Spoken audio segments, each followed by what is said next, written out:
दोस्तों, हमारे नए नए वीडियो गीत देखने के लिए हमारे YouTube चैनल को सब्सक्राइब करें और न्यू अप टू डेट्स जानने के लिए बेल आइकन को क्लिक करें। 1996 18 दिसंबर के भैया अमर टापू के सृष्टि हैगा, अमरदास गुरु के हाँ धार्मिक स्थल दृष्टि हैगा। बोलो गुरु घासीदास बाबा की जय।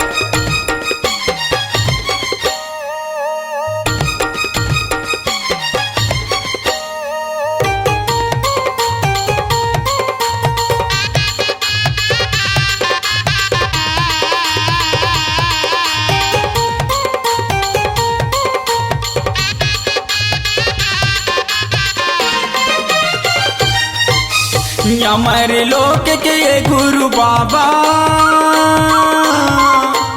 अमर लोक के गुरु बाबा, अमर टापू माया गेगा।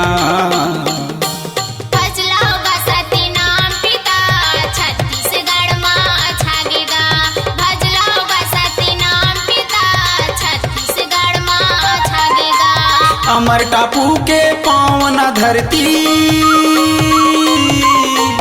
अमर टापू के पावन धरती, महर महर महागेगा।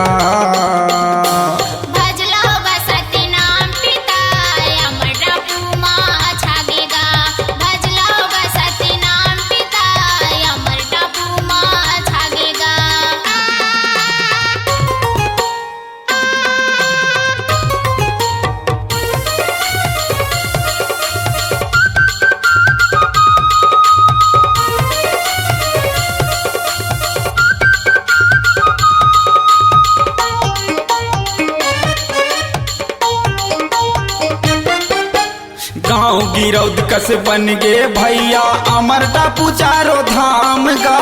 अमर टापू चारों धाम गा भैया, अमर टापू चारों धाम गा।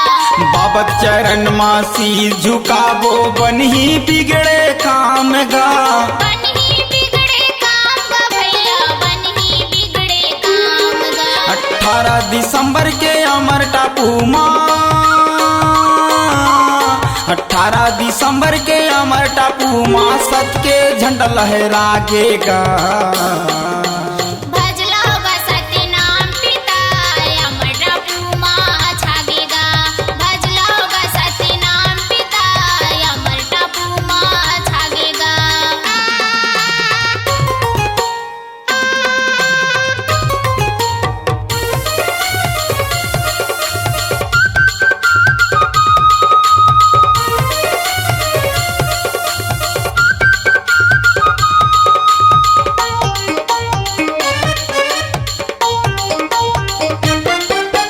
गाँव गिरौद कस भर गे भैया, अमर टापू माँ में लागा। अमर टापू माँ में लागा भैया, अमर टापू माँ में लागा। लखा दुरिया सबो जना था, दर्शन करे लए लागा। दर्शन करे लए लागा भैया, दर्शन करे लए लागा। गावथन भजन नाचथन पंथी, गावथन भजन नाचथन पंथी, मंगल चौका होगेगा।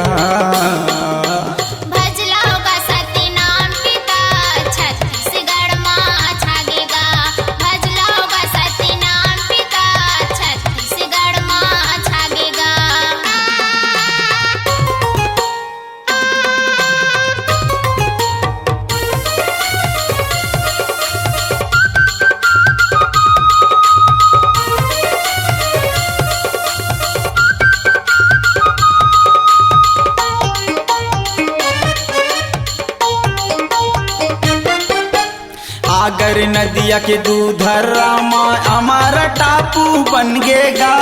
अमर टापू बन गेगा भैया, अमर टापू बन गेगा। सतपुरस के आशीष माँ, जोड़ा खाम गड़ गेगा।